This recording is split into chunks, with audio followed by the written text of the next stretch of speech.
Recording in progress.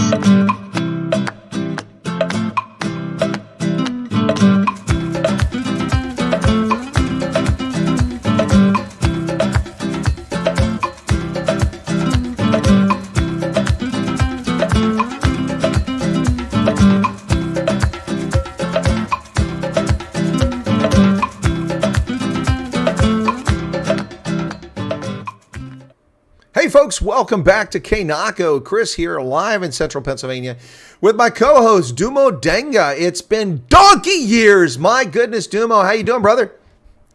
I am doing well, Chris. It's been a while.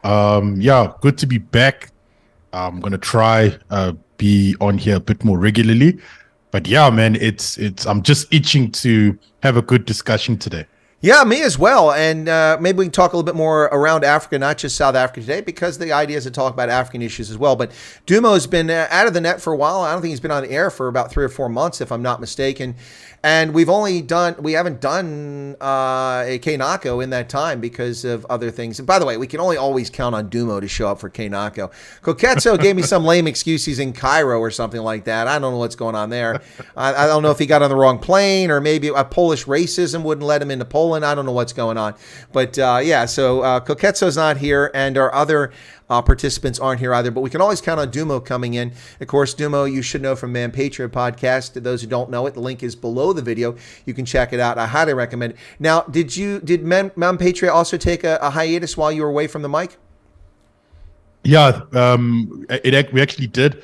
I'm just fixing up the website. So if you go visit my website now, you won't. I think it'll say the link is dead, but I'm just fixing it up. I actually got some new content that I want to put up. Yeah, so but it has been taking a break, but yeah, we will be back definitely. All right, we're definitely looking forward to that. In fact, you know, I'm glad Mzansi Patriot, who met me at Isan Lawana battlefield. Turns out he's a doc. We don't want to tell anybody that. He's a doc who treats people in the local area there. Mzansi Patriot I haven't seen in donkey years. And now that I've got Dumo back in the program, there he is. He wanted to know what was happening to it. So obviously there was a brief hiatus there, but it'll be back up shortly. So Man Patriot has not gone away, folks. Just Dumo has not been available. He's had some other things going on. He hasn't been able to deal with it. I understand that he was being groomed to be the successor for Cyril Ramaphosa, but it's all fallen apart. So... But I'm sorry about that, man. I mean, I'm sorry to hear that. I was excited. I was this close. But for the grace of God, you know? There I was at 30,000 feet, inverted, flying upside down, without a parachute. Anyway, right. But Dumo, hey, let's. So how you doing? It's like I said, it's been a few months since we chatted. We've barely even chatted on WhatsApp. I know you were busy, and I didn't press you because I had other things going on as well. But how are you? Is life well? You doing okay? Yeah, life is well. Work is good as well. Yeah, it's very busy. Yeah, but I'm happy. It's it's better than doing nothing. Because I mean, I only just like knocked off like now 7:45. I was just finishing some urgent stuff, but I mean, but it was great because you know what kills me, right? When you work from home, the motivation to work, like for me, usually kicks in like late in the afternoon, and then there's stuff that I have to do, and I start doing that like in the evening, and then now you're like, oh, I have to, and I'm like, oh, I got a show at 8, and I'm like, yo, but I'm really loving the flow that I'm having right now. Yeah. I wish I could just have that like at 8 o'clock in the morning, but it doesn't. It just decides to wake up, and then when it wakes up, you might as well just do it. So that's the thing, and that's one thing. But now for me, as covering things as a journalist around the world, I mean, it's not just that where things, the ideas that they kick in for something clever or interesting or insightful at an odd hour, and you just got to get it done so you don't lose it. You want to knock it out. You want to accomplish something. For me, it's also crap happens at odd hours, so I got to get moving and do stuff. But I'm with you on that. First thing in the morning, what I do ever since I started pursuing this after retiring from the Army is I start going through headlines and looking to see what's going on in the world, all around the world. And then that helps me get into that, okay, now let's get moving sort of thing. So I've got that kind of artificial helper there. But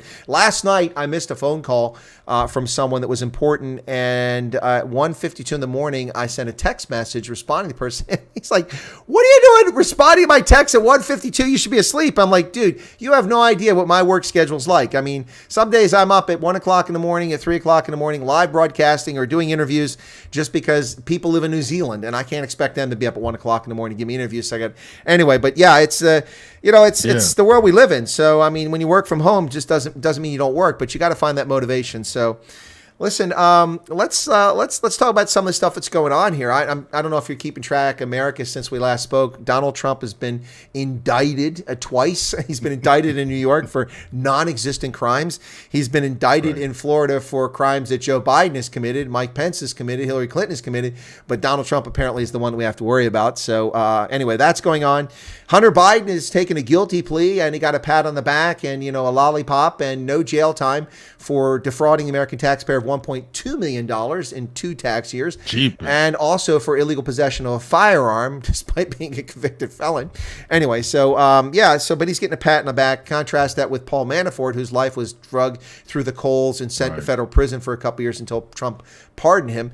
It's 2 systems of justice. In South Africa, of course, we have the evil Polish people who are nothing but racist by denying black people access to Poland. I guess when Ramaphosa got off the plane with his entourage and personal security detail, they must have bleached their skin because they were no longer black because they were let in the country. But the rest of them, it's just racist anyway. So, all right, lots of fertile ground to dig into. If you got any topics, any of those are something you want to go, we can talk about right off the bat. Right. Okay. I want to start off with the Hunter Biden and Trump situation. So Hunter Biden, I mean, it's quite clear that I think, in my opinion, that Joe Biden did speak to some prosecutors or some judges and said, look, man, don't send him to jail. My son's really going through some stuff and everything like that. Come on, Oh man, Dumo, I haven't even made that claim. That's conspiracy, man. I didn't even go there that Joe would interfere. I mean, I just figured they did it for the big guy. I mean, it's quite obvious. I think if anyone had to convict Hunter Biden, I mean, one could say it might have political ramifications, right? Oh, absolutely. So let's say he does get convicted, right? What happens? Well, that vindicates Trump. That vindicates the whole 2020 election. And then people are going to say, well, I mean, if the judges are putting this guy in jail and convicting him, I don't know if YouTube's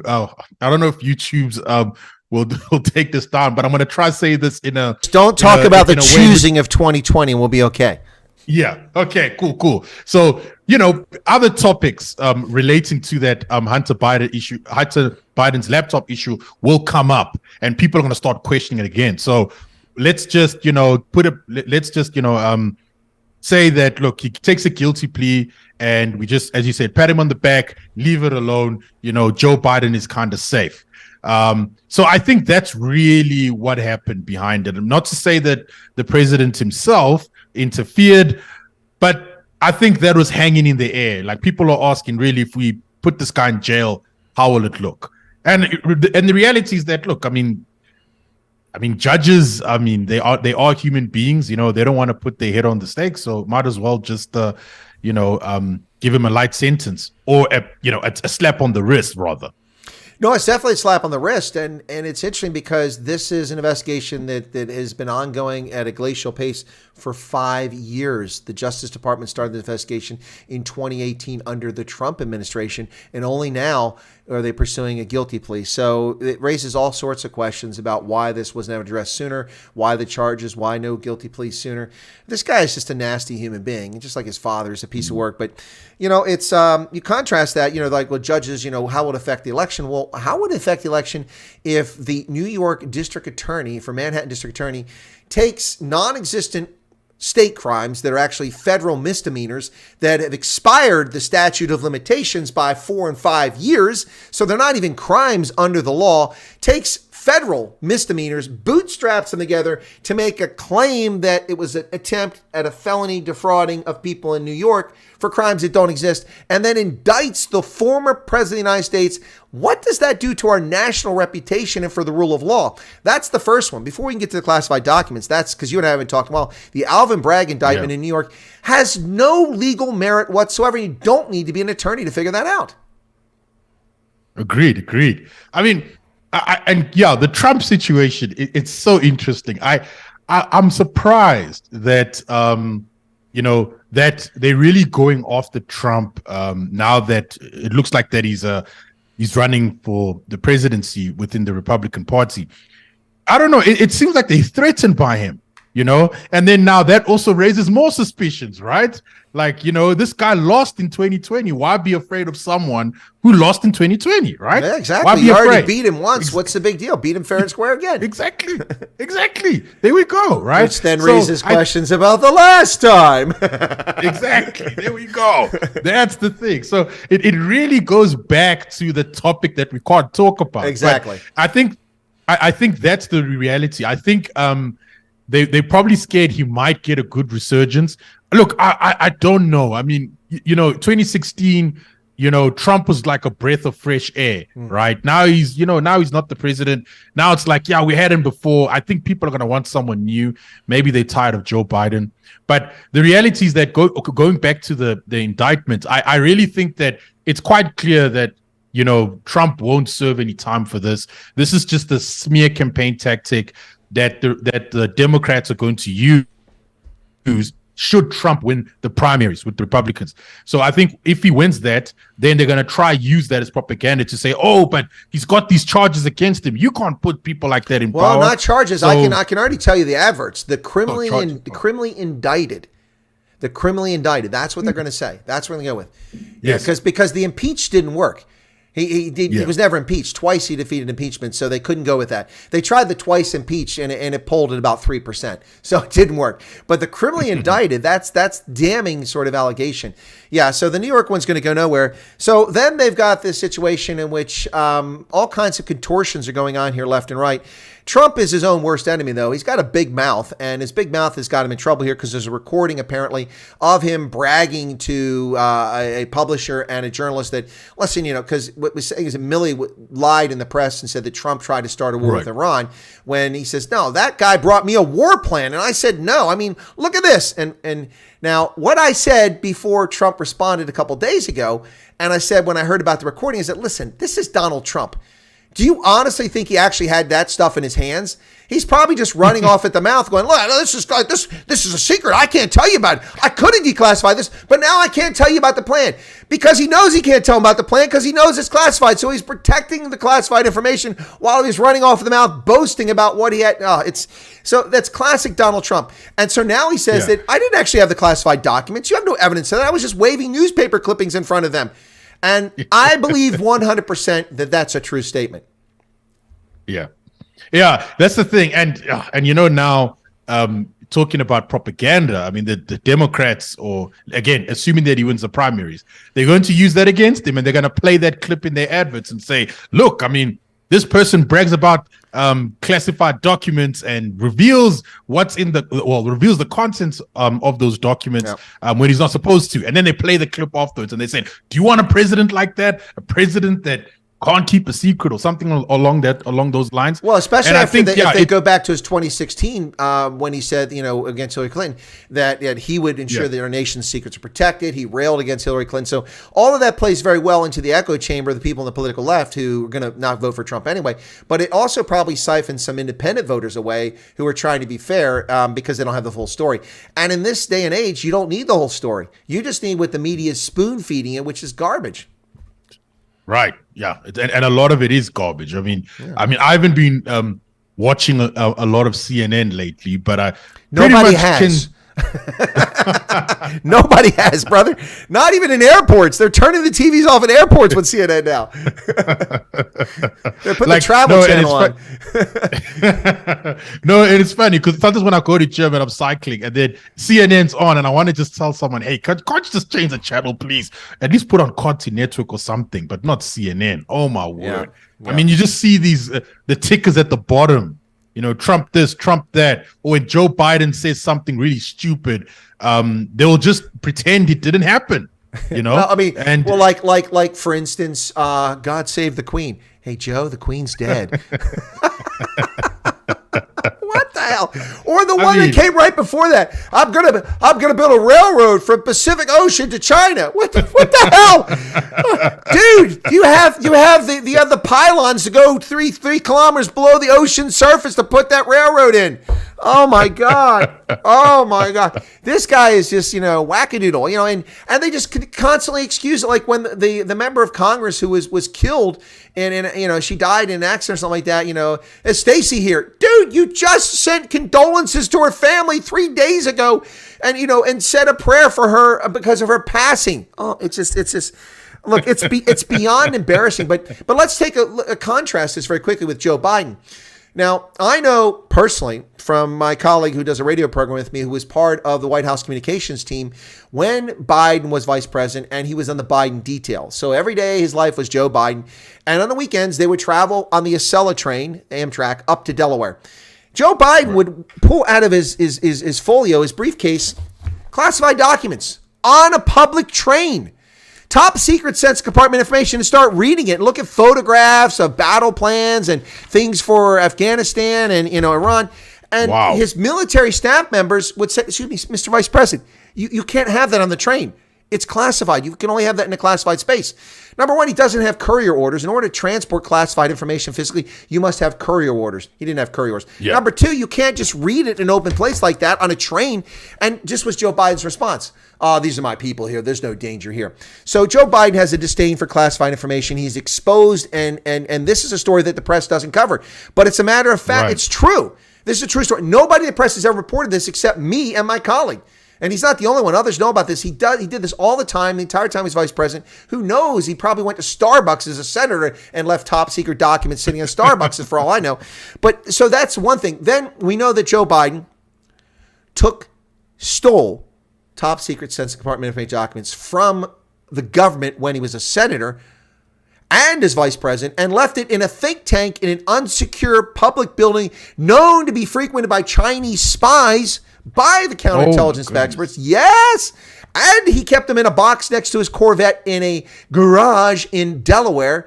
Look, Donald Trump, he shouldn't have classified documents. We can have this debate about whether they're classified or not, the harm they've caused, but they keep trying. Thousands of people saw them. Nobody saw them. They were sitting in a broom closet in the bathroom nobody went in that bath. Come on. It's ridiculous. Anyway, but contrast it with Biden, who stole documents over a decade that we're aware of and left them all over the place like breadcrumbs. No raid, no indictment, no investigation. Well, they claim there's an investigation, but we don't even know who special counsel is. It's ridiculous. It's rules for thee, not for me. And there we go.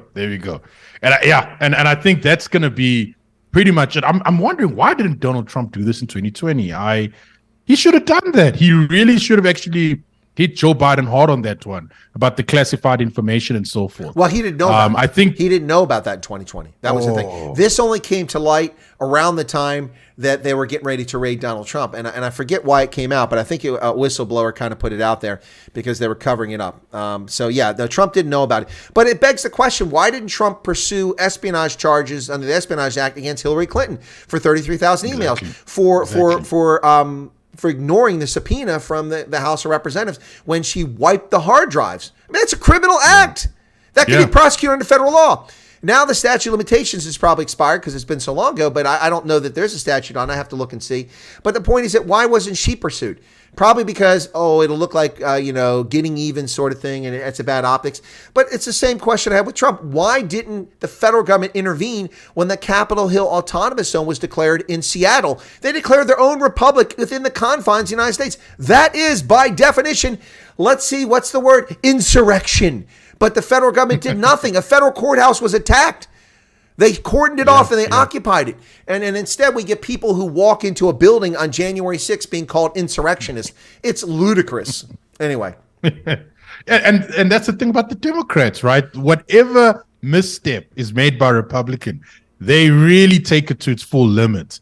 And the Republicans don't do that. But Dumo, even if it's not a misstep, even things that are lawful, for instance, sorry to interrupt you, but even if it's lawful, when George Bush won in 2004, a member of the House of Representatives from Ohio, and I think it was Dianne Feinstein, Barbara Boxer, one of the two of them, one of the senators from California, they opposed the certification of Ohio's electoral votes on the fraudulent claim that there was some shenanigans going on when Bush had won Ohio by like 9 points or something like that. It wasn't even close. So they both, and so the certification was delayed while the House and Senate debated the topic of Ohio's electoral votes in 2004. When George Bush won in 2000, they did the same thing. They contested the Electoral College. In 2016, when Donald Trump won, the Democrats didn't get to have this hearing. In 2000, they didn't have a hearing because there wasn't anybody in the Senate. In 2016, there was a House member, but nobody in the Senate. So you have to have somebody in both bodies in order to have the deliberations. In 2004, they had deliberations. They didn't have it in 2000. They didn't have it in 2016, but they did protest it, and they did try to stop the certification. When Josh Hawley steps up in the Senate and a member of the Republican caucus in the House does it, this is an insurrection. This is lawlessness. They're violating the Constitution. No, they're not. That's how the Constitution's written. But the media just runs breathlessly like the Republicans are out of control when they're simply following the law.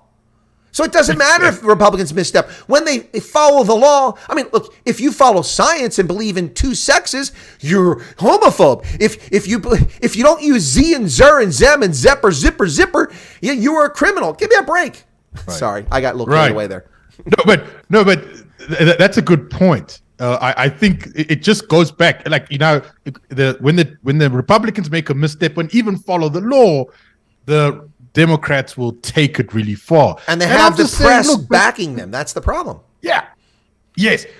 And I just think the Republicans must do the same. They must do the same, because really it's the reality is that, as you said, it's not about the truth, right? It's about what the media spews in front of people. It's the narrative. And if the Republicans...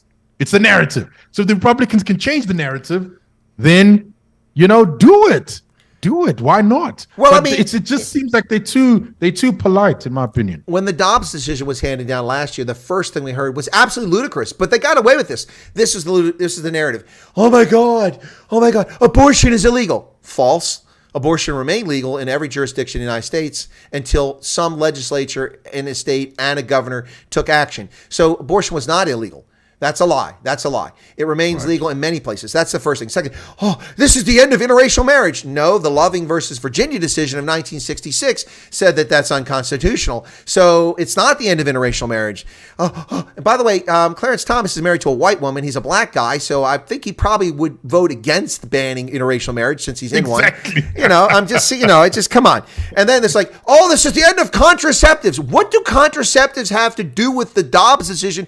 And all the Dobbs decision did was simply say that the Warren Court overstepped in 1971 with the Roe versus Wade, because the federal government doesn't have the authority to oversee legislation and laws on abortion. That is a power not enumerated in the Constitution. It falls to the individual states, as the Constitution says under Article 10 or the 10th Amendment. That's what the Constitution says. So that's all it did. But no gay marriage. No, that was the next one. No gay marriage. No contraception. No interracial marriage. No abortion. It's all lies. And the Republicans, they sat back and said nothing. And I'm the only person. Hey, wait a second. This is untrue. None of that's changed. These people are wackadoodles. They're trying to sell you a bill of goods. Talk about snake oil salesmen. Here they are. This is ridiculous. And here we are a year later, and abortion is still legal in every jurisdiction in America, despite the media, including the Wall Street Journal, running articles. Here's where abortion is illegal. No, it's not. It's restricted to the mother's life in jeopardy and to incest and rape in certain states. But in the vast majority of the country, anybody can still murder a child in the womb with impunity. Did I say that out loud? There you go. And I mean, I even on my Twitter as well. I mean, when the Roe v. Wade decision came in, a lot of these left-wing blue wave Twitter individuals were busy saying, now abortion's illegal, and retweeting nonsense, right? And I was just like, no, but that's really not the case. But again, they push it, people believe it, they're not held accountable, and there we go. And it results in outcomes like the red tsunami that never occurred in 2022 in the midterm elections. A lot of Republican candidates lost narrow races because of the lie about abortion, and people believed it because that was a narrative that was carried forward. Because the Republicans are feckless, they're useless, they're idiots as a party. They just, they don't stand up. I remember for years hearing the nonsense about, here's one.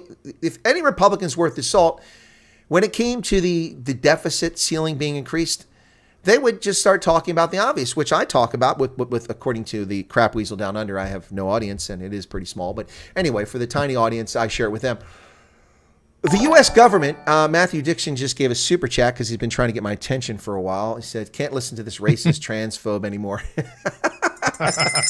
40 rands. We'll take the super chat. Thank you for the money. Koketso's here. Y'all having fun without me? Well, you're the one screwing off in Egypt, man. It's not on us. I hope you got to the top of the pyramid and you sat on a point that's in your bum. Anyway, I'm just kidding. No, but Koketso Rezani is in the chat. Good to see you there, Koketso. Kia le bois. Good to see you there. Otsihiri-jang. Anyway, back to, what was I saying there with the, a moment ago was the budget. Okay, so in the year 2000, the last year that a budget was approved by the federal government, and this is the Clinton administration, that budget was $1.8 trillion. 23 years ago, Dumo, 23 years ago, $1.8 trillion, which is a shocking amount of money. Now, they claimed it was a balanced budget, but that was a lie because they took $354 billion from Social Security and put it in the general revenue and then spent it and claimed there's $180 million or $1 billion surplus. But anyway, that's just accounting. Anyway, the point is that $1.8 trillion. The 2024 federal budget proposed by Joe Biden's administration, $6.9 trillion before any additional money for Ukraine or any supplementals, $6.9 trillion. Now, here's the shocking part, and this is what Republicans ought to be droning on about. The $6.9 trillion includes $1.9 trillion in deficit spending, the deficit alone larger than the entire budget 23 years ago. Are we getting 350% better governance or more governance? No, we're not. And see, this is why the Republicans are so useless. I mean, that's not rocket science. People can debate me, but go look it up. It's a matter of fact. This is inflation-adjusted dollar. You can't play these games. The government is spending nearly 4 times as much money as it did, 3.5 times as much money as it did 20 years ago. And the deficit today is larger than the entire budget was then for national defense, for foreign assistance, for running the bureaucracy, for our ports, our air. It's nonsense. But where are the Republicans? Have you heard, Dumo, you're in South Africa. Have you heard anybody in America other than me just now tell you that that's the story? Because it's the truth. No, this is the first time hearing it. It's the first time hearing it. Exactly. Yeah, first time. And they're useless. The Republicans are useless. Yeah, agreed.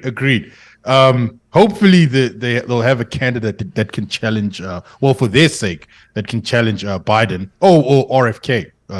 It depends really, because I've seen that RFK guy is now he's been on social media waves now, and it looks like he's been making some interesting statements about the CIA and everything like that.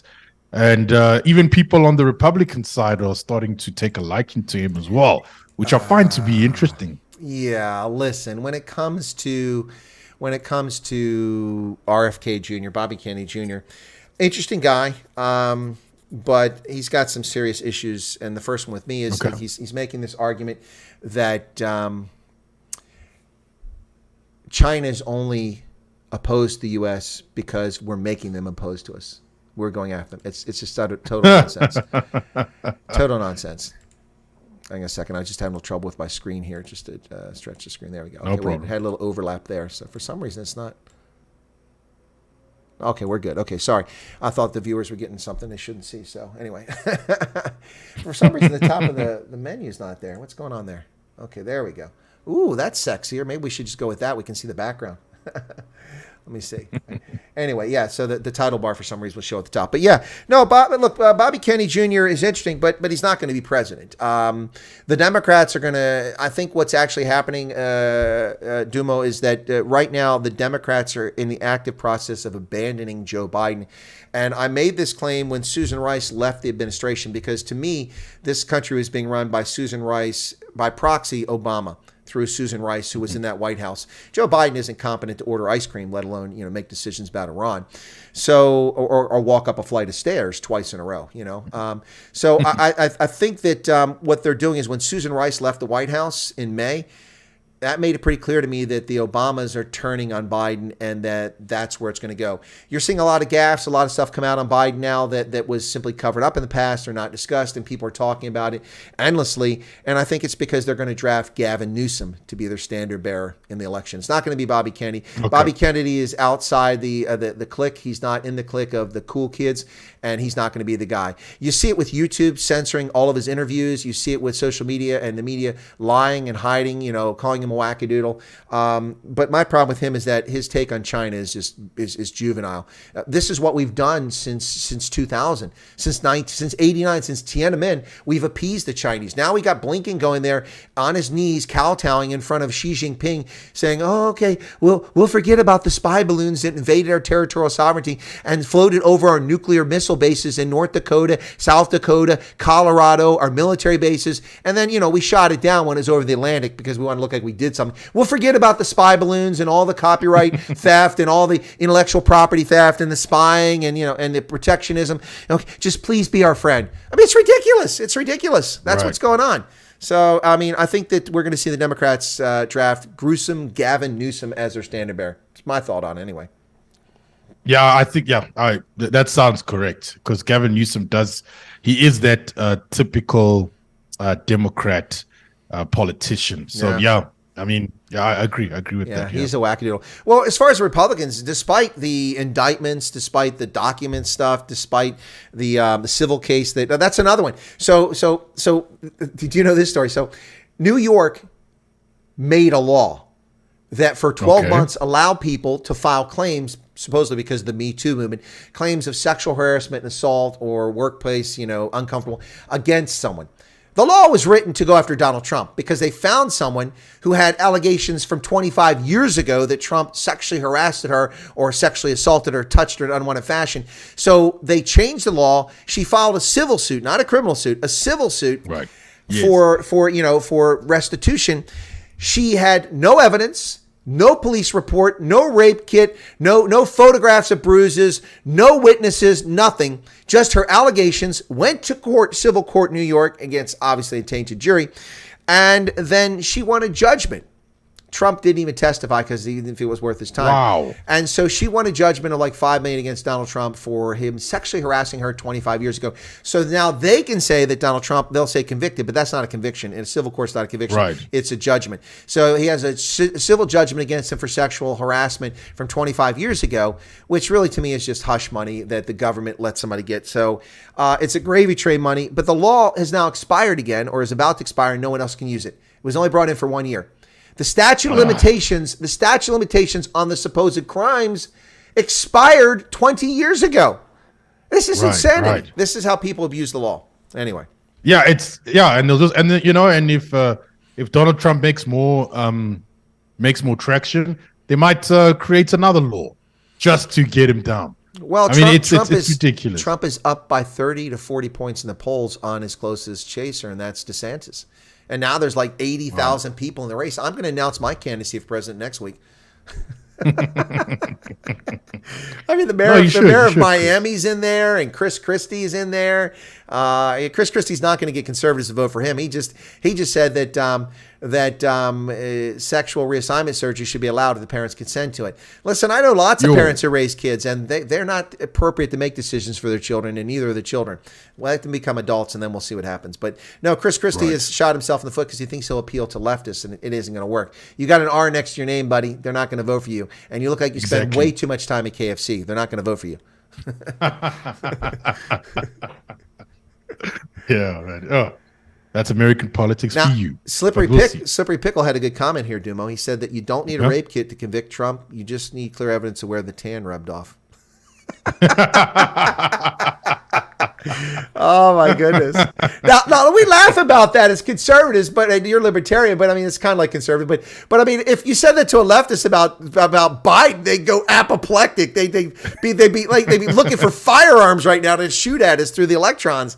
But I mean, we're laughing about it. But anyway, yeah. So, anything else you want to go talk about in the U.S. scene, or should we switch to South Africa? Let's switch to South Africa. Okay. Let's switch. All right. I want to talk about those evil Polish people, the racist that they are. Yes. Yeah, you go. Let's hear. What's your thoughts on that? Okay. Well, I talked to Ronaldo about this, and I've done it on TikTok. I'm still having fun on TikTok, even though they're not heeding my content anymore, so it's slow grow. But it's faster than YouTube. Anyway, so no, I said, look, the bottom line is, I did a TikTok, and I said very calmly, like a 3-minute TikTok, and I said, listen, having worked in the diplomatic corps, worked in 8 embassies in Africa and worked with embassies in Europe and the Middle East and all over the world, actually, I know how this works. The Vienna Conventions apply. You have to, if you're an official for a government, you have to have aircraft clearance. For overflight, you have to have landing clearance. If you bring a security detail, only certain officials can bring security detail, and you can't bring firearms if you're military or FBI or law enforcement like that from a country. You can do that, protective services, but you have to have clearance and approval for that in advance. You have to have advanced teams that sort all that out, and it all has to be wired. And I said, here's the thing: when Wally Rhoda immediately started saying the Poles were racist because they wouldn't let people off that plane, my first question was this: was Ramaphosa and his personal security detail, all of whom have sidearms, by the way, and almost all of whom are black, all the government officials on his lead plane are almost all black, because like only Barbara Creasy is the last white person left in the administration. Right. When they got off the plane, which they were allowed to do, and they were greeted warmly by Polish government officials at the Chopin airport and then escorted to meetings with the head of state and others, aren't they black? So are they selectively racist? They only kept the people on the plane? And then they come with this now, well, they jeopardized the security of the president. How? He had his personal security detail there. What he didn't have is an infantry company with crew-served weapons and explosive devices not declared to the Poles, and a whole bunch of names not declared to the Poles, 120 security people on a second plane. Meanwhile, the president of the Comoros, Assoumani, had a 2-person security detail from a country torn by ethnic strife and religious strife. He had 2-person. And then Hichilema had a total delegation of 12 people, including a security detail from Zambia. But Ramaphosa has to have his personal security detail, all his government officials, and a second plane with 120 people and a dozen journalists. And because they didn't follow the rules, the Poles are racist. I mean, give me a break. Now, I just said that with a lot more energy and enthusiasm than I did when I did my TikTok. But I, of course, got attacked by black racist and white racist and calling me, without even watching the video. They just write all these nasty comments. I mean, this is ludicrous. I mean, here's the one more piece of this, which I shared with Ronaldo too. And I said this, isn't it ironic that the South African government is making noise, and South African analysts in Propaganda 24 and all the other outlets are making noise about the Americans intruding on South African sovereignty over the Lady R in Simonstown. They're trying to dictate our foreign policy. We're neutral, but they're trying to dictate our foreign policy. We're neutral, and they're trying to dictate our foreign policy. Now, isn't it funny that they're complaining that South Africa is a sovereign nation when they fraudulently claim that America is impinging on South African sovereignty, which is not the case at all. AGOA, not at all. But meanwhile, they take exception to the Polish government exercising its sovereignty for an aircraft that didn't declare crew-served weapons, automatic weapons being brought into the country without their approval. The Poles have to take action to deal with that. They can let those things in if they want to, but there's actions that have to be taken. When the President of the United States travels, there's like 7 huge C-17s with a couple of the armored cars so they can mix it up so you don't know which one he's in. And then helicopters are in the back of those planes that fly him around when he lands. And, dozens of Secret Service, lots of weapons. All of that's approved. And every country lets it happen. You never hear about it not happening. So, look, I mean, the Poles were racist against the people on the second plane, but not the first plane full of black people. I mean, their logic makes no sense. Anyway, so there's my take on it. I mean, And instead of listening to someone that actually knows what the hell they're talking about, who has worked in the diplomatic community for 2 decades in Africa, the Middle East, and Europe, and knows what they're talking about, who has genuine bona fides, is not some useless, UCT grad who, because they're a leftist, their daddy worked for somebody, got a job at Propaganda 24. Instead of listening to those clowns, or listening to Peter Dutoy going, here's the last crisp on the plane, we're all starving to death, it's been 2 hours since they fed us. And do you know that the security guards are starting to smell really badly because we haven't had a shower in 12 hours? My goodness. You're there on a peacekeeping mission to deal with the Ukraine conflict. Ask the Ukrainian and Russian soldiers sitting in trenches in the Donbass the last time they had a shower. Talk about perspective. Maybe you shouldn't be whining about crisp on a plane and showers, Peter Dutoy, instead of saying, listen, we landed. The Polish authorities said we didn't have the proper clearance. We're trying to sort this out. We're still on the plane. Boom. That's news, not whining. Anyway, there's my rant. Thanks for that. I saw this on Twitter over the weekend, and I was very, again, perplexed by the allegations of racism. I just think this is just a typical go-to card or go-to phrase that people use when something that they don't like happens, and then the perpetrator happens to have a different skin color to them. That's what typically happens. And Jan van Riebeck. Exactly. And I was just like, really, why that? Can it not occur that they probably had a different reason as to why they stopped you and said you couldn't enter the country, or you couldn't get cleared by security? And I think for me, that's just the reality. And people just don't want to think that far anymore. It's just very easy to make allegations of racism because it's a statement that carries weight, a lot of weight in the narrative. And it's very easy for people just to believe it. And now, as you said, you have experience in the diplomatic relations and organizations and stuff like that. But now the average person doesn't.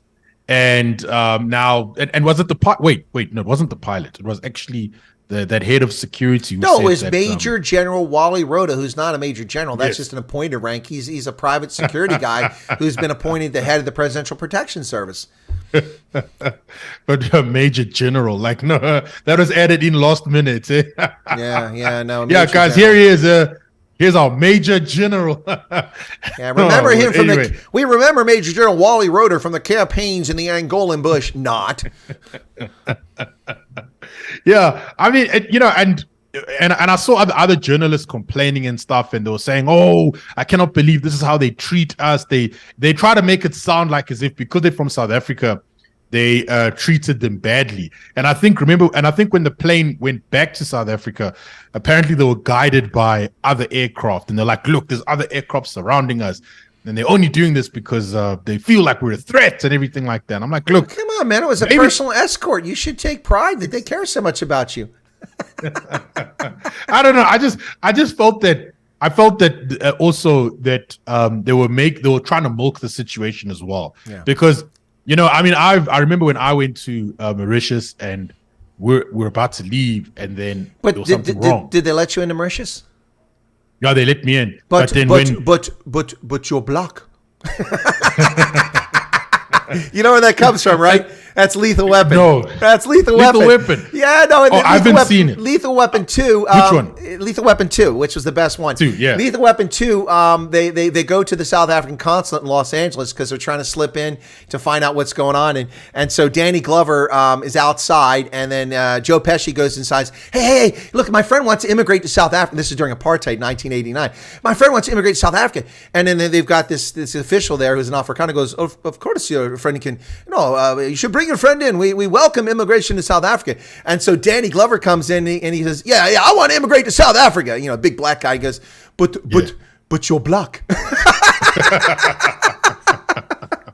Shaking. Oh, it's so funny. This is like in the 80s, right? 1989. Yeah, that's when it came out. Oh, my word. Right. I mean, and I'm just saying, like, these things happen, like, when you get stopped at immigrations and everything like that. It happened to me in OR Tambo. Go, you were saying Mauritius. Then I'll tell you my story. Go with your, and I had a diplomatic passport. Good. Yeah, I mean, well, for me, I mean, for us, we had our documentation. There was just something not right. I think it was a charter flight and stuff, and there was something. And that you was not got filled delayed. in. We got delayed by like an hour or two, but then eventually we left. I mean, no one is going on social media and saying, look at these Mauritians. They don't like us South Africans and wada wada wada wada wada. No one was doing that. I just think they're milking the situation, or it could be this, right? It could be this. Maybe the second plane, they knew very well that they were not going to get cleared. So they still went ahead with everything. Just to create and a crisis. then, exactly. Yeah. It just reminds of that story of a guy who actually walked into a shop the one time, and he was wearing underpants saying it was traditional wear. And then they kicked him out of the shop. And then he's like, look, these guys are being anti my culture. And I just think for me, this could be another one of those. No, you have a fair point. That's a very fair point. It's a very cynical approach, but I mean, we are dealing with the ANC here. So, I mean, that's a very real possibility. Some stupidity like that actually is in play here. But I mean, I tell this example. So in 2010, I was still at the embassy in Gaborone, and I had 3 conferences I had to go to: a humanitarian assistance conference, a development conference, and then a security cooperation, all in Arusha in Tanzania. Well, it's a yellow fever zone, so you have to have a yellow fever vaccination. Well, I have 7 booklets of immunizations that I've had over 40 years in the Army, and yellow fever was good for 10 years. Well, my vaccination was only like 4 years prior. So I had gone through the first time, and when I came off, it's a flight where nobody on that flight coming from Nairobi is a diplomat. I was the only diplomat. So I have my black passport. I go to Ortambo, I go up and I show it, and the guy asks for my immunization record for yellow fever. I show it to him. Okay, that's fine. It's his prerogative. South Africa's a sovereign state. They have a right to make sure that I've been immunized against yellow fever coming from a zone. No complaint. Second time, a couple weeks later, same thing. Third time, on the day that I flew, lots was going on. I didn't have time to go to the house and pick up my shot record. It wasn't in the office. So I printed out my medical records from the Army, which is legit. It's got the doctor's name, signature date, and all that on there. And I didn't have yellow paper. I had white paper, so I printed out on white paper at the embassy. I took that with me. When I came back from Arusha, the guy said, "Can I see your shot record?" And I showed it to him. He goes, "Oh, this isn't, I can accept this." I said, "Why not?" "Well, it's not yellow." I said, "It doesn't have to be yellow. That's just an informal nickname for the World Health Organization. Yeah. You can see it's an official medical record that shows my immunization." "Well, you can't enter the country." I said, "But you're the same official who let me in here 3 weeks ago and in 2 weeks prior to that." He goes, "Well, I can't take it." I said, "What do I do?" He said, "Well, there's a clinic right there. Go over there and you can get a shot." Right. And my first thought is, okay, so I'll get a shot there. If I have yellow fever, I've already spread it all over this part of the airport, and I'll spread it before the vaccine even takes effect. But anyway, never mind. So I walked in. Now that little office is closed now. It's not there anymore. It's right by where the ramp comes down when you come in Ortam, when the other one comes up to go to immigration. Oh, yes. Yeah, so there was a little office right back behind. That little it. hospital, yes. Yeah, it was a little hospital. I don't know if it still is. It was closed last time I looked there. But so I went back up there. Yeah, I went back there, and they said, "Yeah, we can give you the shot. $130. I said, "Rand, no, U.S. We only take U.S. Can I get credit card? No, dollars." Well, fortunately, I had a couple $100 U.S. on me, as emergency cash, and I paid $130 to get an unnecessary immunization to come into the country. Look, it's South Africa's prerogative to force me to have immunization. Right. I have no problem with that. But this petty bureaucracy, which that could have been the case in Poland too. I even allowed for that initially. It could have been petty bureaucracy because they were saying, well, they had copies of certificates. But as it turns out, they didn't have certification for the heavy weapons, which was what the problem was. And they didn't name everybody in the plane, which is the other problem. Anyway, but I even allowed for that. But I mean, petty bureaucracy can play a role too. But I mean, I've been delayed. I've also been delayed on military flights with government officials landing in a country. And we've also been denied overflight in a country and had to divert en route. So these people don't know what they're talking about, and this racism. I mean, so it's just utter nonsense. I mean, does that make African countries racist because I'm a white guy and they wouldn't let me land in the country, or they wouldn't let us bring in firearms to protect our generals? Come on, that doesn't make them racist. That just means they're asserting authority. And there's one more aspect to this, Dumo, and I think this is why it comes into play with someone who has an elevated sense of self-worth like Wally Rhoda. I have worked in diplomatic channels in Europe, in government, in North America, in Africa, in Middle East. And a lot of people in these positions have a very high opinion of themselves. And they think that they deserve blue light escorts and people bending over them backwards.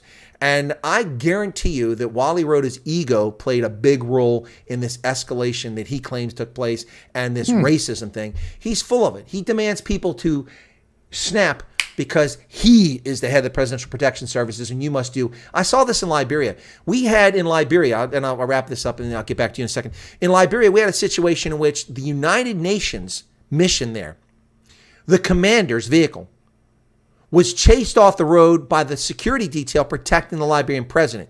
They were following the law. They were driving down the road safely, and these blue light escorts came through without the president even. The president wasn't there. Yeah. Going to the airport to pick up the president who wasn't supposed to arrive for hours. They forced the commander of the United Nations mission off the road. Then the guy got out, went over, and sliced their tires so they couldn't move. Wow. And drove onto the airport. This is the sort of entitlement and arrogance that it happens the world over, but I've seen it far too often in Africa. And I seriously believe that played a role in this whole situation. Right. Makes sense. It does make sense. I think you know, there are people in government who have very high opinions of themselves.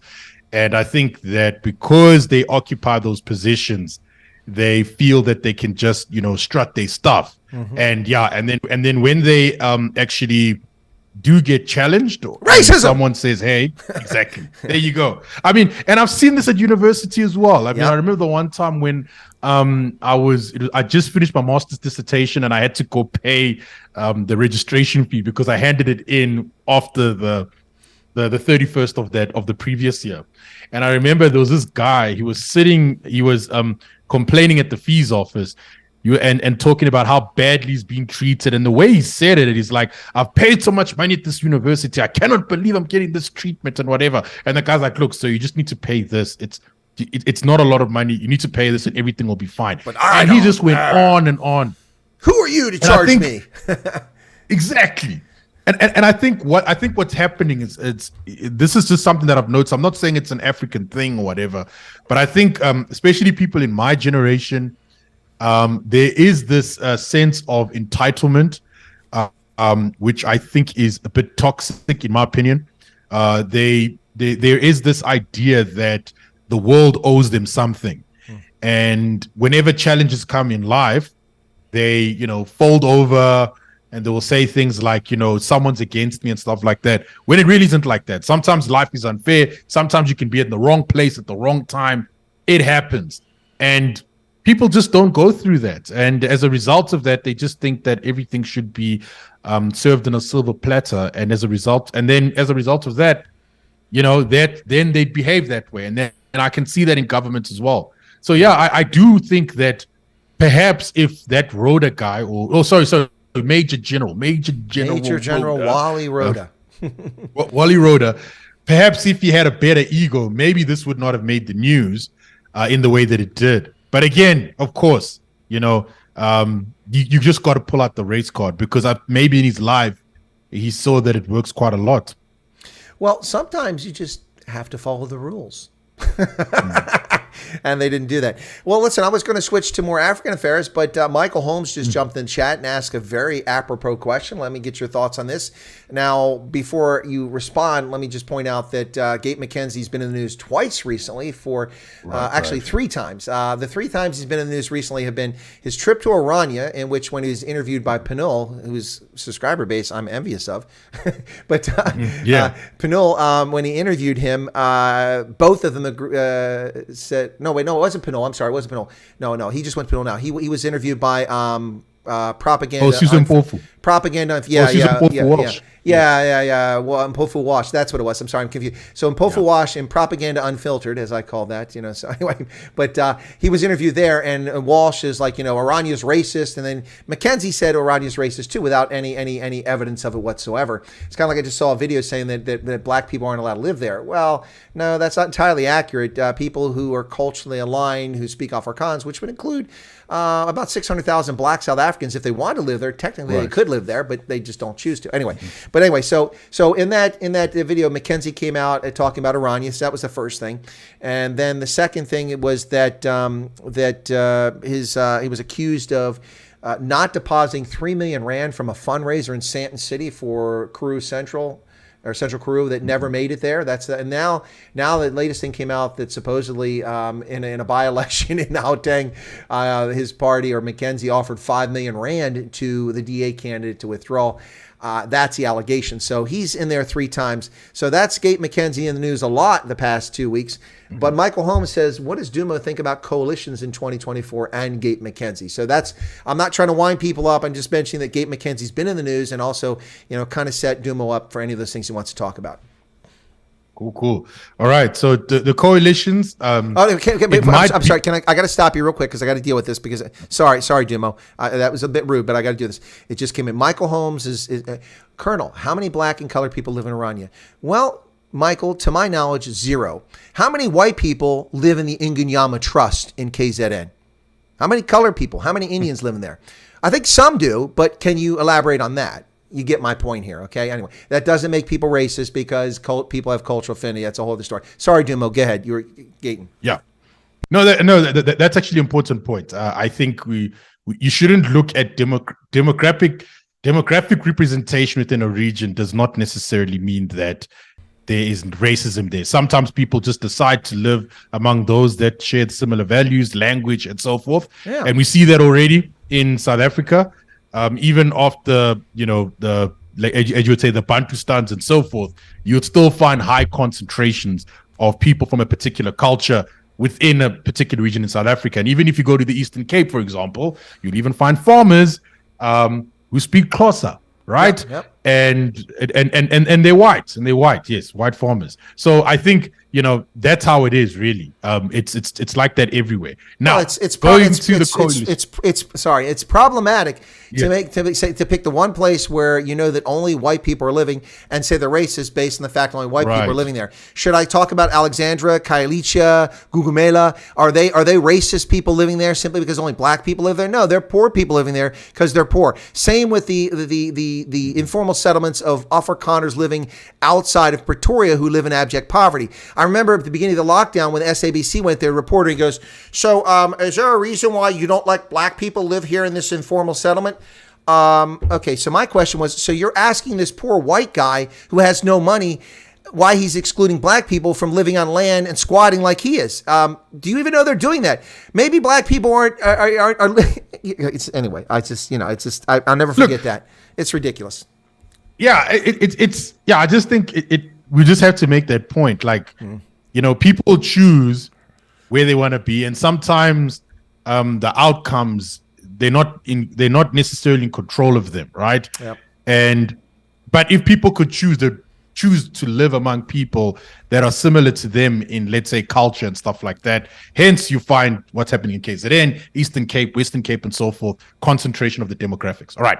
Anyway, okay, so now back to Gate. Go ahead. Yeah, to Gate. So when it comes to Gate and McKenzie, look, I think he's made a name for himself. I just don't know if the Patriotic Alliance will have any sort of, will they get enough votes traction to really be a playmaker? Yeah, traction to be important in the next election. I do not know. I really don't know. But Gaten McKenzie as an individual, very popular.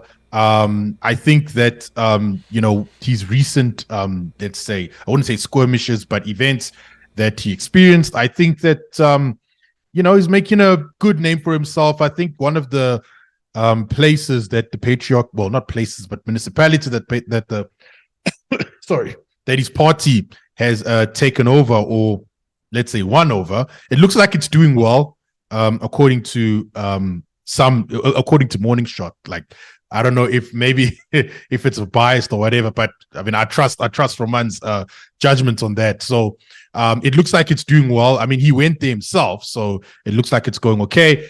But I don't know if that'll translate into national prominence. The same thing with Herman Mashaba as well. Great on the municipal scale, but can he do it on the national scale? We don't know. So now let's talk about the coalitions. I think with regards to the coalitions, what role will it play? I think if, let's say, the ANC gets enough votes to force a coalition movement, I don't think anything will come out of that. I think we'll see what we see happening in Joburg right now, or not even Joburg right now, Nelson Mandela Bay, for example, where it's been chaotic since like 2018. We're going to see something like that. I don't think any new laws will come into play and stuff like that, which is good for me, because as a libertarian, I just don't like it when people just create new laws out of nowhere. But I think what we'll see is when there's coalition politics, I think the news media will have much more to feed on, in my opinion, because there's going to be a lot more drama.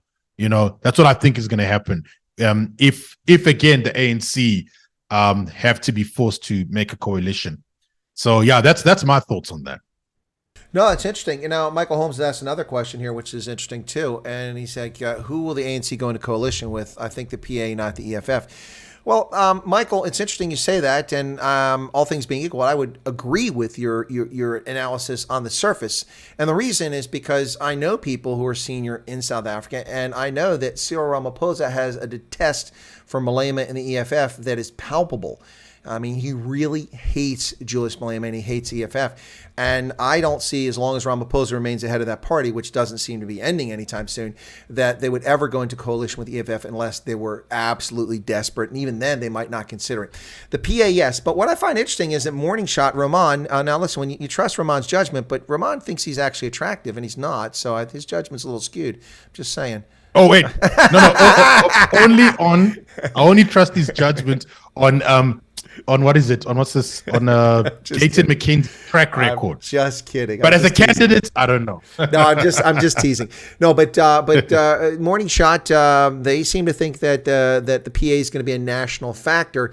I don't see it, and if I wouldn't mind being proven wrong for once. Not that I want the PA to do well, but I just this is curious because a number of people are talking about the Patriotic Alliance as a force at national level. And I think go back to your thing. I think Herman Mashaba has a better chance of being a national factor, and I'm not convinced that he will be a national factor. I wouldn't be shocked to see the Action SA cap at 3 to 5%. Best case. I mean, honestly, in a national election, the PA to me is not going to be a factor. I don't know why people are convinced of that.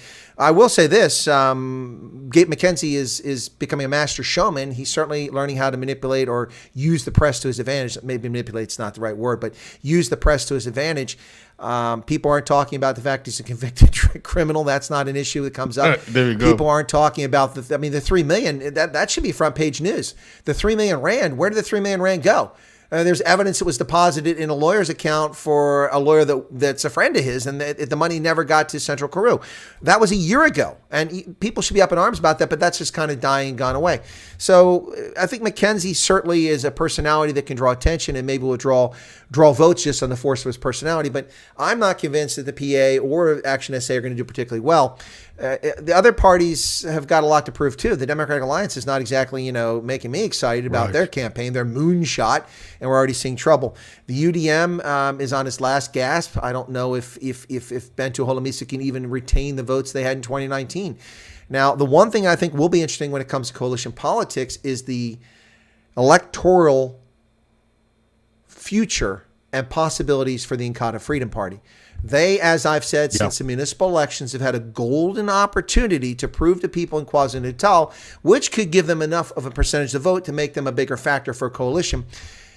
Since that November election, they've had a great opportunity. Before the 2021 municipal election, the IFP had just 7 municipalities under their control in KZN. Nowhere else in the country, of course, because they're mostly regional. Now, through an outright majority, a coalition majority, or a minority coalition, they control 16 municipalities. The ANC voters, because of all the chaos and the insurrection, stayed home. Now, the IFP barely gained any votes, but the ANC cratered in KZN.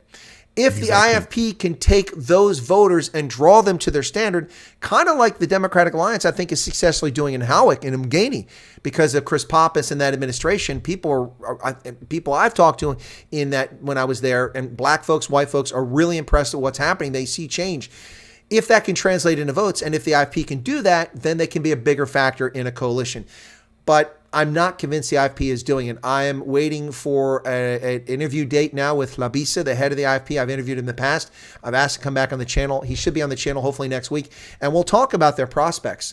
But the Inkatha Freedom Party, I think is a dark horse here that no one's talking about. Now, they're not going to gain 15 or 20% of the vote, but they could go from, 5% back to 9 or 10%, and that can make a huge impact, particularly if the DA can claw anything back and get, say, to 25. That gives 35, and that all comes at the expense of the ANC. The ANC losing votes. So they go from 50 or 49 down to 40 just based on that, and that really changes the landscape. Anyway, lots can happen. This is just, not procrastinate, but procrastinate, whatever it is, predicting, it's Nostradamus-like here, or Senior von Rensburg for South Africans.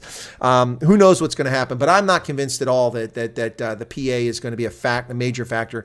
They could be a factor if, the DA gets 23% and the IFP gets 5% and the Freedom Front Plus gets 2% and then the PA gets 2% and Action SA gets, then they could be a factor in a fractious coalition. Then they'll be a factor. Yeah. So what do you think about that? I think that's probably what maybe the Morning Shot guys meant. I think if there is a coalition, that's where the PA will be good. But now, if the ANC do get enough votes to get a majority, then the PA is just going to be just another party. Oh, but look, I'm unequivocal on that, and I've said it since Election Day on November 1st, 2021. The ANC is not getting 50% of those who bother to vote. It ain't going to happen. They're not getting 50% in 2024. I guarantee it. You're right. You're right, Chris. You're right. I mean, we haven't had the load shedding has eased up a bit. Yeah, but they're burning up the generators and they're using diesel they don't have money for. I mean, how many white monopoly capitalists are going to continue to fund the ANC's diesel generation project? No, but I mean, obviously, look, it's still the election is still some time away. Yeah. A lot can happen. Well, it's close, but it's still some time away, and a lot can happen. But I don't know. I mean, it's also and I think you have a point there. It's also going to rely on the turn up of the voters. I mean, the municipal elections. I think it was less than half of the registered voters voted. No. Of the eligible voters, 13% showed up. Oh my goodness. Yeah, registered voters, 31% showed up. Look at that. So. If that's the case, right? If I anticipate that if really the ANC gets below 50%, I mean, which will happen, it'll be mainly because of the fact that people don't show up. Because there is this narrative that I heard that when South Africa is doing well, ANC gets more votes. When they're not doing well, ANC gets less votes. So it seems that people just would not vote, then rather vote for any other party besides the ANC. Yeah. Actually, the way things are going right now, it could go that way. I misspoke. Let me correct myself when I spit that out there. The ANC got 13% of the eligible voters. 31% is the correct figure for those who turned out. So I misspoke. I want to make sure I'm clear that people don't understand. The ANC only got 13. So people like the ANC is a juggernaut. Of the people eligible to vote in South Africa, and millions don't bother to even vote or register, but of that total, which is approaching 40 million, whatever it is, only 13% of them actually pulled a lever for the ANC in the municipal elections. That's how unpopular the ANC is. But by the same token, a far smaller number pulled it for the DA and for the IFP. But the point is that people, so I mean, we could say the same thing about those parties. But the ANC doesn't have a hammerlock on anybody. And I think the proof of the pudding is that the number of voters who didn't show up in KZN after that internal insurrection, the nonsense that happened there, that really had an impact on people like, screw this. They just didn't show up. So Michael Holmes says, Gabe McKenzie had a private account that he used to deliver on the things he promised during his term as mayor. Okay, but that's not legitimate unless it's his personal funds he's using, and then there should be an accounting trail. There should be transparency. Rob Hersoff, I think, funded it. People think Gaten delivers, unlike other politicians. Michael, I think you're correct that some people are of the opinion that Gaten McKenzie delivers because there's 100 days of promises. But then why did he resign as mayor? That's interesting. And then the second thing is that that's not germane to the 3 million rand that was raised at a fundraiser, which he got permission from the city to do on their behalf. So either the money goes to the Central Karoo or Gaten McKenzie misrepresented the purpose to raise the money. And the money has not gone to the Central Karoo. So that raised another question. This event occurred a year ago. Where's the frickin' money at? That's a separate issue. So anyway. Fair point. Do you, okay, now this is, now I know we'll see what Duma says, but I know that Morning Shot, Roman and I both agree this is a scary prospect. And Roman actually thinks it's a good prospect. I don't. And that is, Michael says, does Dumo think the ANC could go into coalition with the DA? Roman thinks that they could, and they will, and it's a good thing for South Africa because most people just ignore the law, and they'll be able to continue to ignore the law and continue their lives the way they are. I don't think that's a good thing, but that to me would be the axis of evil if the DA goes into coalition with the ANC. It would be like Zimbabwe with the MDC and ZANU-PF. It's a disaster for South Africa. What are your thoughts on the possibility and the outcome?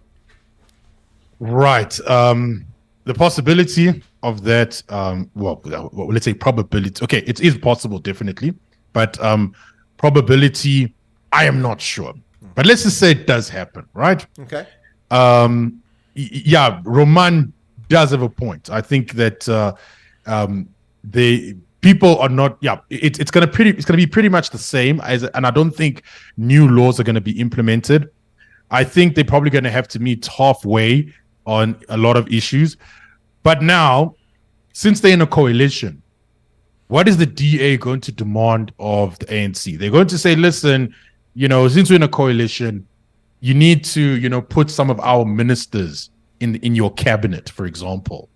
And also, and now it goes back to your point in the axis of evil. I think the DA is going to say, listen, ANC, we see that you're eating a lot of the money, right? That money needs to come to us now. We need to have a piece of that pie as well, And I think that's going to be the case. And I think that's where, well, not going to, but most likely going to be the case, given your thing of the axis of evil. Because I think a lot of these politicians, when they, campaign to be in parliament and everything like that, really, they just want a piece of that pie.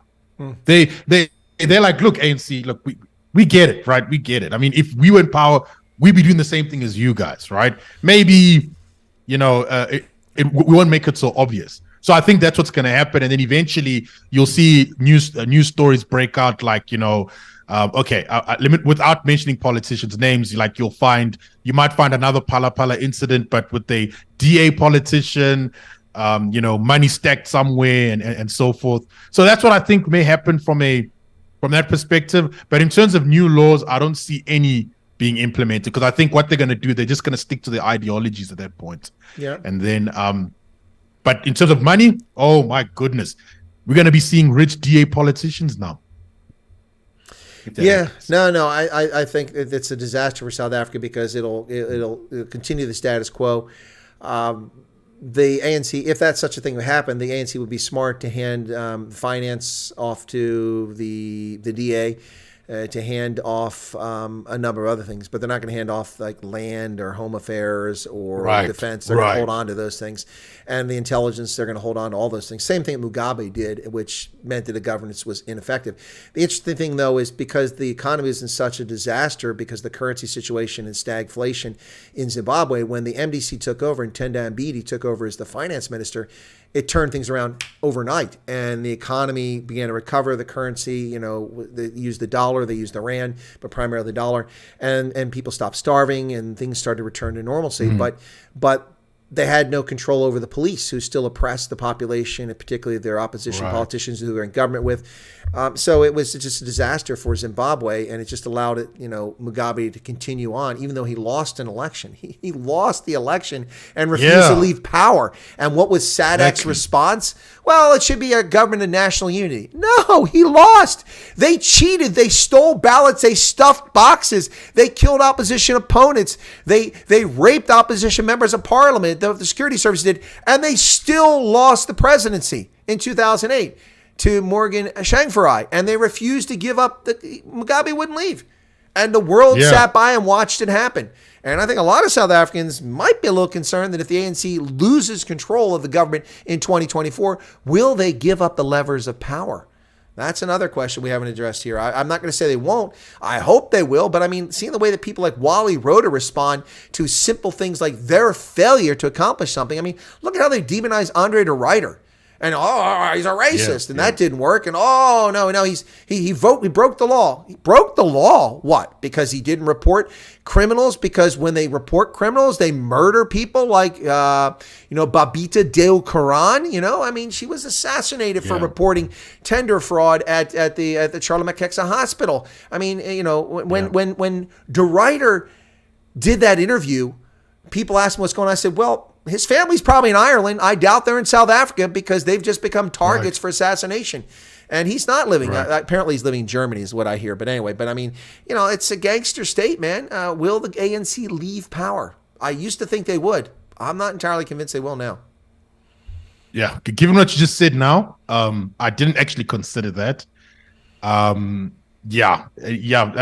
get it. So because I was talking from the perspective as assuming that ANC would let go of power. Oh no, as was I until a moment ago. But I'm saying this is another possibility. Oh, okay, I see. Yeah, because I think that's a possibility that people should take seriously, in my opinion. This is Africa, right? And also we've seen, as you said, what happened in Zimbabwe as well. So I think, will the ANC let go of it? I find that really hard to see that happening. They'll try their best to hold on for as long as possible, or we might see like what a Yahya Jammeh situation. Remember Yahya Jammeh with Gambia? Yeah. For those of you who don't know, he lost an election. And he stayed got on his borders. Exactly. They were going to invade. He stayed. And he was saying that he's never going to leave. And then one day he just decides, okay, guys, I'm leaving. And then the day after he left, they found that the state coffers were empty. So I think that's why he left. He cleaned out the bank. Exactly. Yeah. So I think maybe the ANC will do that. Well, to be fair, there's nothing left to steal, so they don't have to wait for that. It's all gone. It's all gone. Well, they'll take the scraps, right? Yeah. So they'll take the scraps and see what they could get. They'll take the W's off the keyboard at the executive mansion. No, but look, there is a precedent for the ANC losing power and giving it up peacefully. The Western Cape. They briefly had a coalition that ruled the Western Cape. They lost and they handed over power. But giving up the jewels, the crown jewels, the national governance, that's a whole other ball of wax. Exactly. I'm inclined to say the ANC will leave, but I would not be shocked if they didn't. I'll say that's where I'll leave it at. Is that fair? That's a fair statement. That's fair. Yeah. Yeah. So listen, let's shift a little bit. We got a few more minutes here. Let's shift a little bit. Did you see what happened in Puntland, where the president, they were meeting in Parliament in Puntland? Of course, Puntland is a breakaway portion of Somalia on the northeast, right on the Horn of Africa. That's where Puntland is at, next to Somaliland. Two breakaway republics. It's ruled itself since the late 1990s. Anyway, they have a parliament, and the parliament had a meeting, and I don't mean to laugh, but the opposition was upset that the president was trying to extend his term in office by altering the constitution. So they attacked the parliament, the supporters did, and 26 people were killed in the shooting, and another, I think, 20 were wounded. This is at a parliament over this is crazy. I mean, did you hear about this? It just broke in the news this morning. Yeah.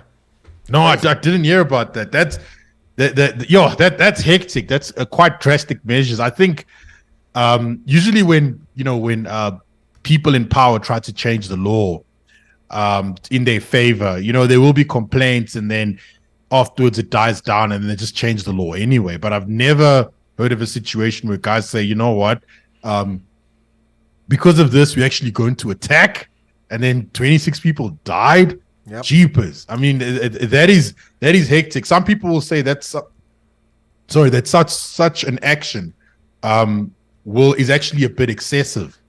So even if the opposition were right in mentioning that he should not have changed the constitution, but the fact that 26 people died, I mean, the president could say, you see, this is why I'm extending my time, because if we let these hooligans, exactly. Now there we go. I mean, now it works in his favor, and that's just horrible. That's very sad news. Well, I mean, I don't know that was their intent, but the fact that they stormed the parliament building with weapons and a firefight ensued, I don't know. For the people in D.C., that might be an actual insurrection. Just saying.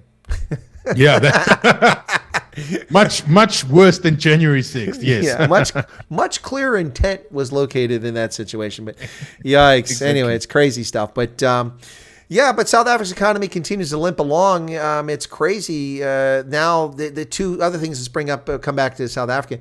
Two other things came up. The number one, they released updated rules on water allocation and denying water to people based on their skin pigmentation. I mean, that's talk about human rights violations. That's insane. Water is the most essential resource that people need, and then comes food. So that was one, and then the other is the Employment Equity Act amendment, which sets quotas based on race for Indians, coloreds, whites, and blacks. And it is thoroughly unachievable. And beyond that, it's not about government employment. This is in the private sector. The government telling Edgar's and telling Puma petrol stations and telling what's a Sports Mart, all this stuff, you can only hire this many people because they're not the right skin color.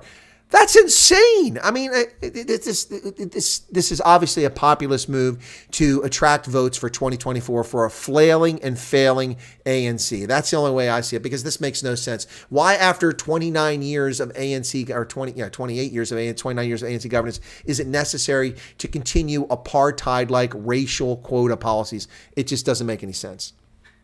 Right. Agreed. I think it is more of a political move. Whether if it will actually get passed is another thing altogether.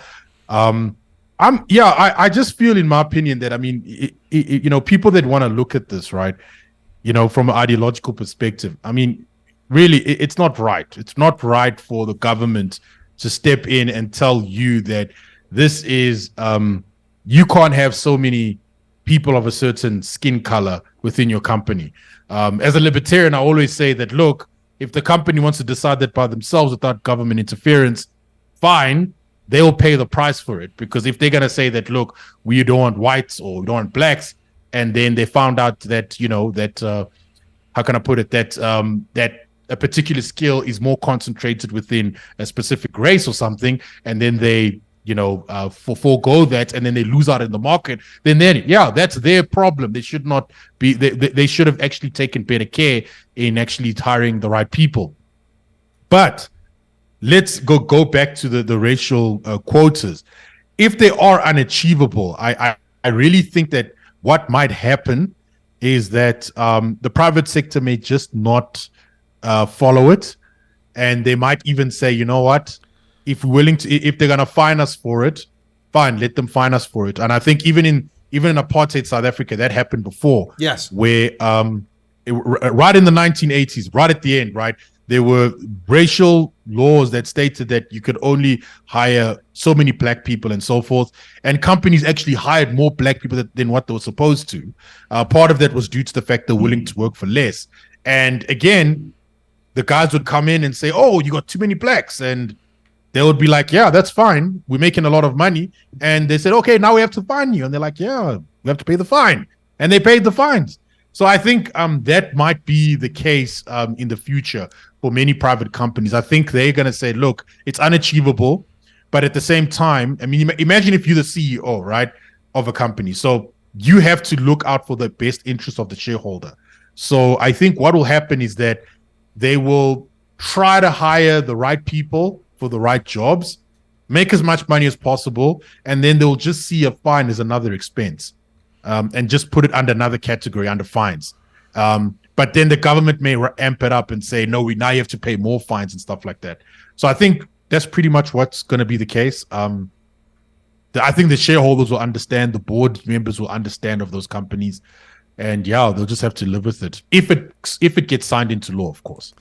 Well, I think that it's an election ploy, number one. And number two, I think it's potentially and intentionally another graft method for corrupt ANC politicians to take bribes under the table so that companies aren't sanctioned. Well, you give me 50,000 Rand, we won't put you on the list. Yeah, that's what's going to happen here. I think and then the fines, And you're right, shareholders will accept that in South Africa. But this will be devastating to foreign direct investment. Why in the world would I take my dollars and invest in the business in South Africa if I have to pay fines because I have to hire people who aren't qualified because I don't meet racial quotas? I hire the best people, and that is the end of the road. I don't hire people who are dishonest. I don't hire people because they're white, because they're black, because they're colored, because they're Christian, Muslim, Jew. I don't care about that. I want the best team, the most effective team to accomplish my goals and make my company profitable so we can expand, grow, create new jobs, and increase wealth for ourselves, our shareholders, and our employees. And that's as simple as that. And people interested in genuine investment in South Africa are going to be, wait a second, I got to build my own power plant because the electricity is going to damage my computers because it's unreliable, or destroy my electronics because the power surges all the time, or I have no power 8 hours a day for 8 months a year. I have to hire my own security services because it's dangerous to ship your goods. They get robbed, cash in transit, and cell phone heist in broad daylight in the capital of Pretoria.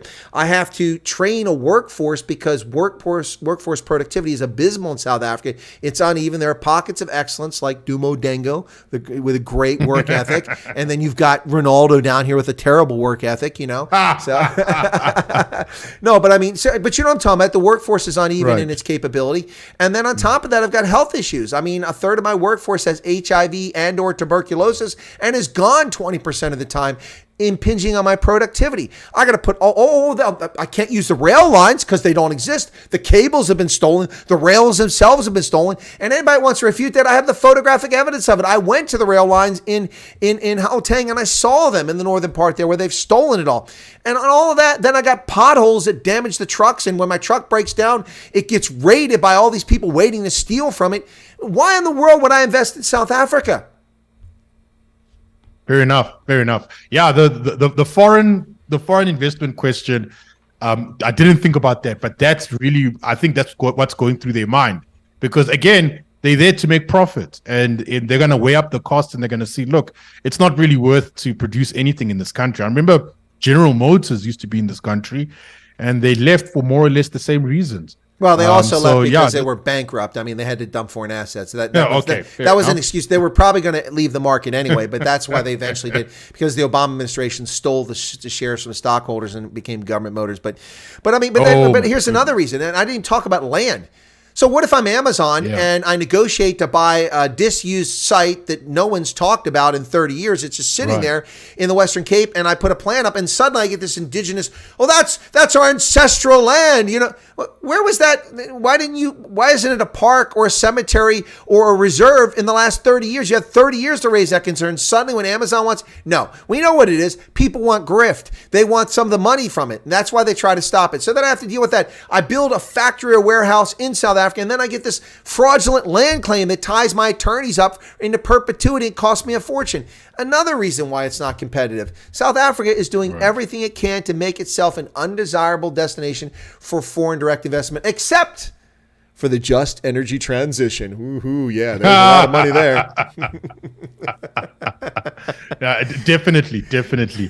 Yeah, and I think, we're definitely going to need the foreign investment, but given the current situation, I don't think people are going to want to invest in this country. No.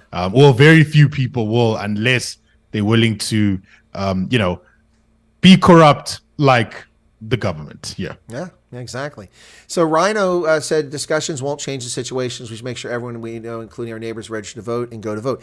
Rhino, I agree 100%. And for those who've been with me all along on the previously, by the way, I don't know if you know, I got my old channel back. Did you know that?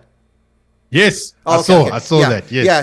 So I after 23 months in the gulag, I got it back, but they're stealing subscribers every day, so it's dripping down. But if you watch me in the old channel, you watch me in this channel, I made a concerted effort to convince South Africans to register to vote and vote in municipal elections 2021, and the turnout was 31%.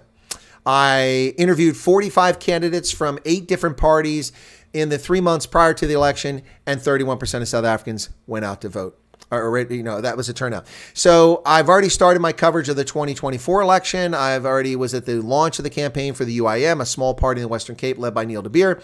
I've already interviewed Peter Groenewald from the Freedom Front Plus. I'll have Labisa on here shortly, and I'll continue my coverage. I intend to be in South Africa in the 2 weeks leading up to the election, meeting people in the street with microphones, sticking in their face and talking and trying to get people out.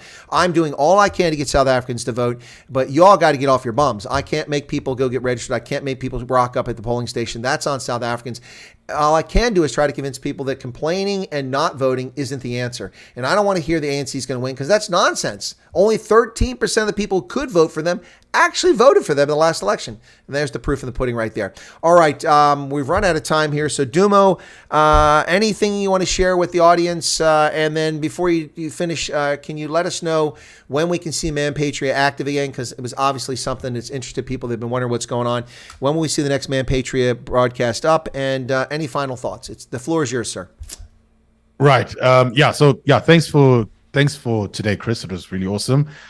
So again, guys, with Man Patriot, I'm just changing the content, so you just got to give me some time. It will be back up soon.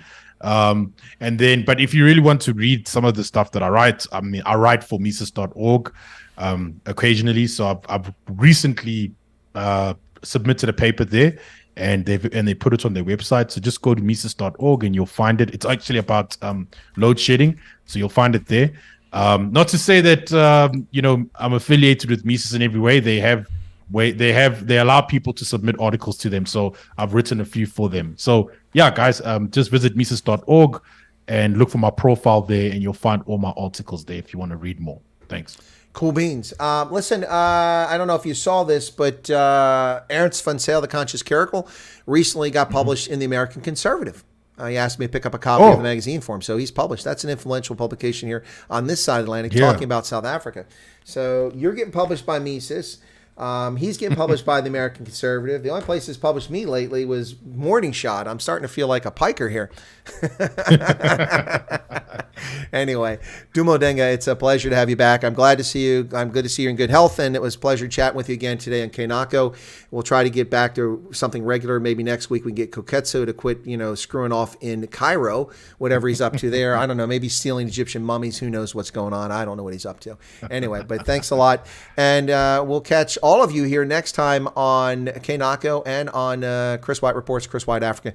Thanks a lot. Cheers, everybody. And Dumo, you went blank in the count. You can go drop off and I'll shut down. So thanks, Dumo. Okay, threw me off there. The camera went blank. Anyway, so as he goes off the air, thanks everybody. Appreciate it. Be sure to give us a like and hit the like button on the channel if you don't mind. There you go. He's dropped off. Hit the like button on the channel if you don't mind. And feel free to leave a comment behind if you like this segment. It's been a few months since we've done Nako. That wasn't intentional. We didn't keep it away from you. It's just a question of scheduling. So we'll try to get back into it, try to get Koketso back, and also get a few other folks who are supposed to be here, like Nzuzo, on the program. Thanks, everybody. Have a lovely day. Michael Holmes, thank you for your questions. They were spot on today, and they actually sparked some interesting conversation, debate. Really appreciate that. So you all take care and have a lovely evening. I've got radio tonight in about 3.5 hours on WSMN.live. That is the radio station in New Hampshire that I'm on every Wednesday night from 7 to 9 Eastern Standard Time on the Common Sense Conservatives with my co-host from Tennessee and from New Hampshire. Join us tonight if you can do that, and you all take care. I'll be back Monday on the TNT program of Germ Warfare with Jeremy Nell on the TNT network. That's on Monday. I'll be back on there once again for Jeremy Nell's Germ Warfare. So other news coming up this weekend. Don't forget, on Rugby Senate, we have none other than the Currie Cup Final. I'll be broadcasting on the Currie Cup Final. That game is coming live from Toyota Stadium in Bloemfontein, where the Cheetahs will host the Pumas in a rematch of last year's Currie Cup semifinal, in which the Pumas shocked the Cheetahs. Let's see if they can pull it off again. And remember, folks, apparently the last 3 times that the Cheetahs have won the Currie Cup, the Springboks have also won the World Rugby Webb Ellis Trophy. Wow. Wouldn't that be something? All right. It is that year. So cheers, everybody. Have a lovely day, and we'll catch you here next time on the program.